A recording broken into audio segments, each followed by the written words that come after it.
Bonjour, j'espère que vous êtes en pleine forme. Aujourd'hui, nous allons voir comment préparer notre corps physique et mental pour les fêtes, avant, pendant et après les repas, en général bien copieux. Je me présente, je suis Amandine, inspiratrice de paix intérieure. Je suis naturopathe, professeure de yoga, énergéticienne et coach holistique. Ma mission est d'éveiller un maximum de conscience, de vous aider à être autonome, à prendre en main votre santé physique, mentale et spirituelle. Je vous aide à écouter votre corps, vos émotions, votre âme, afin que vous puissiez créer une vie équilibrée et en harmonie, libérer pleinement votre vitalité et vous réaliser sereinement. Premier conseil, et cela vaut dans tous les cas, pas uniquement pendant les fêtes, écoutez votre corps, écoutez vos ressentis, écoutez votre appétit. Si vous avez faim, mangez. Si vous n'avez pas faim, ne mangez pas. Vous n'allez pas mourir de faim si vous sautez un repas. Par exemple, vous mangez, il vous reste de la nourriture dans votre assiette, mais vous n'avez plus faim, vous avez atteint votre niveau de satiété. Votre corps a suffisamment ingéré de calories. Quand le corps envoie le signal de satiété, c'est qu'il a tout simplement reçu suffisamment d'énergie. Si on continue de manger, les calories superflues vont être mises en réserve, notamment dans le foie en premier lieu, pour une utilisation ultérieure. Si on continue de manger au-delà de nos besoins, les calories du foie vont être transformées en graisse et stockées dans le tissu adipeux. Solution, réservez les restes de votre assiette dans le frigo et la prochaine fois, servez-vous de plus petites quantités, quitte à vous resservir si vous avez réellement encore faim. Si vous vous forcez à finir votre assiette, c'est ok une fois de temps en temps, parce que vous êtes invité ou parce que tout simplement la nourriture vous donne envie. Mais si c'est tout le temps, tous les jours, vous allez accumuler les calories et créer des surplus, de la graisse en surplus totalement inutile. Écoutez son appétit, écouter son corps, c'est en quelque sorte respecter son corps. Et ainsi, on se respecte de manière plus profonde. On s'écoute profondément et on respecte nos besoins psychologiques et nos besoins spirituels. Pratiquez le jeûne intermittent. Le plus facile est de sauter le petit déjeuner et de prolonger le jeûne de la nuit jusqu'au déjeuner. Par exemple, votre dernier repas est à 21h, vous jeûnez toute la nuit jusqu'au déjeuner, on va dire à peu près 13 heures, donc ça nous fait 16 heures de jeûne intermittent. Oui, les maths n'ont jamais été vraiment mon truc. Le jeûne intermittent permet de mettre notre appareil digestif au repos. Cela permet à l'organisme d'utiliser l'énergie normalement disponible en grosse partie pour la digestion pour assumer toutes les autres fonctions du corps, notamment l'élimination. Le jeûne intermittent permet aussi de réduire le nombre de calories ingérées pendant la journée. Hydratez-vous. Oui, je pèse mes mots, ou plutôt mes syllabes. Au petit déjeuner, avant quoi que ce soit, buvez de l'eau. De l'eau, des infusions. Évitez la théine ou la caféine en premier lieu. Vraiment la première chose, limite quand vous sortez de votre lit, vous avez votre verre à côté de votre lit, vous buvez de l'eau. Ça peut être aussi de l'eau tiède avec un jus de citron. Bref, hydratez-vous. Et attendez un peu avant de manger, 20 minutes à peu près, si vous avez bien entendu réellement faim. Les jus de légumes sont aussi très intéressants pour préparer son corps aux fêtes. Parce que les légumes crus sont bien entendu gorgés de vitamines, de minéraux, et on n'en parle pas suffisamment, mais dans les légumes et aussi les fruits, il y a des enzymes. Les enzymes digestives vont transformer les molécules complexes que nous consommons en molécules simples.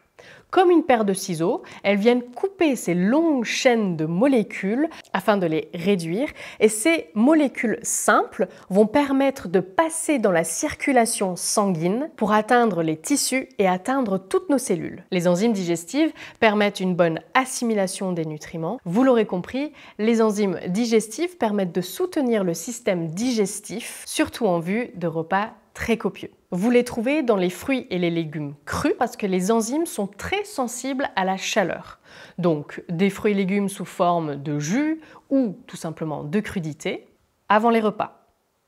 ou en dehors des repas. Ou alors, vous pouvez aussi vous supplémenter. Nutrixéal ont un complément alimentaire intéressant qui s'appelle Ultrazyme ou Ultra-enzyme. Je me rappelle plus exactement, je vous mettrai ça dans la barre d'infos. Une recette de jus de légumes pour aider la digestion, fenouil, carottes, citron, gingembre, curcuma. Et si vous n'aimez pas le goût anisé du fenouil, vous pouvez remplacer le fenouil par du céleri, excellent pour le foie et il prévient aussi les spasmes. Et si vous n'avez pas d'extracteur de jus, mangez les légumes et prenez le temps de bien mastiquer. Si vous n'avez pas l'habitude de manger du cru, allez-y petit à petit. Si le cru est un peu hard pour votre système digestif, je vous conseille la cuisson à la vapeur douce.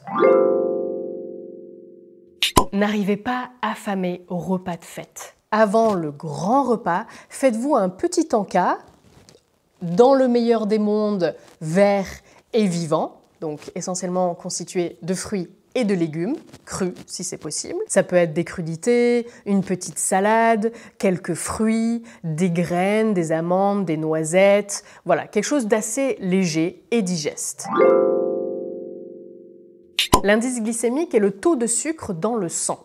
Si c'est vous qui préparez le repas et si vous suivez une recette classique, réduisez la quantité de sucre. Nous n'avons pas besoin d'autant de sucre que la plupart des recettes recommandent. Avant de préparer le repas, quand vous êtes en train de créer vos recettes, je vous invite à changer les aliments qui ont un indice glycémique haut par des aliments qui ont un indice glycémique plus bas ou modéré. Pour que ce soit plus facile pour vous, dans la barre d'infos, je vous ai mis un tableau des aliments à indice haut, bas et modéré. Pour faire simple, quand on choisit des aliments à indice glycémique bas, on réduit le taux de sucre en circulation dans notre sang et donc on stocke beaucoup moins. Dans vos recettes, dans vos plats, rajoutez des épices. Cardamone, cannelle, cumin, anis étoilé, curcuma avec du poivre, clou de girofle. Ajoutez aussi à vos recettes des plantes fraîches comme de la menthe, de l'aneth, du thym, du basilic, il y en a plein. Toutes ces épices et plantes fraîches aident, stimulent et allègent la digestion. Pour préparer votre système digestif au bon repas de Noël, de Nouvel An ou n'importe quel repas un petit peu plus copieux que d'habitude, je vous conseille le charbon végétal actif ou alors l'argile verte ultraventilée. Oui, ce sont des noms un peu farfelus, je vous l'accorde. Le charbon végétal absorbe tout ce qui est indésirable. Additifs alimentaires, résidus de pesticides, bactéries toxiques liées aux excès alimentaires. Il absorbe tellement que si vous prenez des médicaments, il peut en absorber une partie des effets. Donc prenez le charbon loin des médicaments. Le charbon végétal est très intéressant pour réduire les gaz, les ballonnements, la mauvaise haleine. Il lutte aussi contre les diarrhées et peut même constiper. Donc gare aux petits constipés, buvez suffisamment d'eau en dehors des repas. Comme l'argile verte ultraventilée, le charbon végétal va former un pansement intestinal et va préparer votre système digestif au repas un peu costaud. Vous pouvez consommer le charbon végétal en poudre avec un peu d'eau, mais vous risquez de ressembler à Jacouille, ou alors vous pouvez aussi le prendre en gélule. Parfois, les réunions familiales sont source de stress, les fameux conflits familiaux. Je suis végane, comment osez-vous manger de la viande, bande de carnivores assoiffés de sang, cannibales? Ou d'autres sujets plus profonds. Dans ce cas-là, je vous conseille la CNV, la communication non violente. Parlez de ce que vous ressentez sans jamais mettre la faute sur l'autre. Parlez de vos émotions sans rejeter la responsabilité sur votre interlocuteur. Prendre le temps de s'observer pour ne pas réagir au quart de tour. Prendre le temps d'observer la situation, prendre du recul et ainsi avoir la meilleure réponse consciente. Pour reprendre l'exemple du véganisme, qui n'est pas encore très bien accepté, surtout en France, prévenez à l'avance votre famille ou vos amis. Vous pouvez même organiser une partie du dîner et comme ça, vous ne vous mettez pas à l'écart, vous faites partie de la fête et évitez les conflits. On reviendra sur la communication non violente dans une autre vidéo. Abonnez-vous, c'est un sujet ultra intéressant. Si toutefois vous vous entendez bien avec votre famille, on a parfois tendance à culpabiliser en vue des repas gargantuesques qui arrivent. C'est ok, rassurez-vous, dites-vous que c'est exceptionnel. Profitez des moments en famille, avec vos amis. Profitez de cette nourriture préparée avec amour, de la décoration de Noël, de la musique de Noël. Profitez du monde qui vous entoure avec vos 5 sens. Profitez du moment présent. C'est tout ce qui compte. Demain est un autre jour. S'il y a un moment que vous pouvez réduire, c'est l'apéritif. En général, l'apéritif dure longtemps, c'est limite un repas en lui-même. Les gâteaux apéros sont super gras. En général, on boit plusieurs verres d'alcool et l'alcool dilate l'estomac. Vous savez, quand on rentre de soirée et qu'on a la dalle, qu'on se jette sur le premier paquet de chips ou alors un gros plat de pâtes, vous pouvez remercier l'alcool. Vous pouvez remplacer une partie des gâteaux apéros par un joli plateau de crudités avec une sauce au fromage végétal, avec du basilic, du poivre ou les épices de votre choix ou un houmous maison. Hyper facile à faire. Je vous filmerai la recette de mon fameux houmous qui a toujours beaucoup de succès, sauf aux yeux de ma mamie qui préfère la crème. À table, ne buvez pas trop d'eau pour éviter de diluer les sucs gastriques et donc de ralentir la digestion. En dehors des repas, allez-y, c'est open bar, buvez de l'eau, mais évitez de boire trop d'eau pendant les repas. Après, il faut être logique aussi. Si vous mangez essentiellement des légumes qui sont eux-mêmes gorgés d'eau, vous n'aurez pas besoin de vous hydrater pendant le repas, alors que si vous mangez un repas sec, avec essentiellement des féculents, riz, pâtes, pommes de terre, farine en tout genre, buvez un peu d'eau quand même pour éviter de vous étouffer. En fin de repas, quand la digestion a commencé, vous pouvez boire une infusion. Évitez les boissons froides en fin de repas parce que le froid ralentit les réactions chimiques naturelles de la digestion. Tournez-vous plutôt vers une infusion à la menthe, par exemple, ou une verveine, une camomille, du thym, avec un peu de gingembre frais ou râpé. C'est excellent. Le gingembre aide à la digestion, réduit les sensations de lourdeur et prévient les gaz, les gonflements. Mangez vos liquides, buvez vos solides. Je vous laisse y réfléchir. La digestion commence dans la bouche. On l'a entendu je ne sais combien de fois. En mastiquant, on déclenche l'amylase salivaire. L'amylase est une enzyme contenue dans la salive qui permet la digestion de l'amidon. En d'autres termes, elle permet la digestion des sucres. Quand on mastique, on déclenche le phénomène de satiété. Plus on mastique, moins on a faim. Après le repas, placez une bouillotte chaude sur le foie, car le foie travaille à haute température. Donc on lui apporte les conditions optimales pour lui faciliter le travail.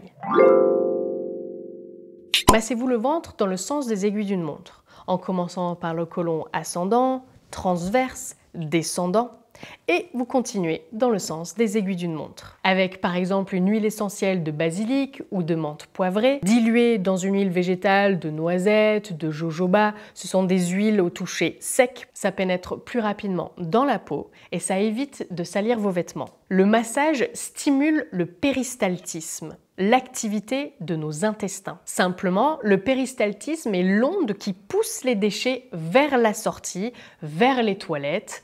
Je ne vous fais pas de dessin.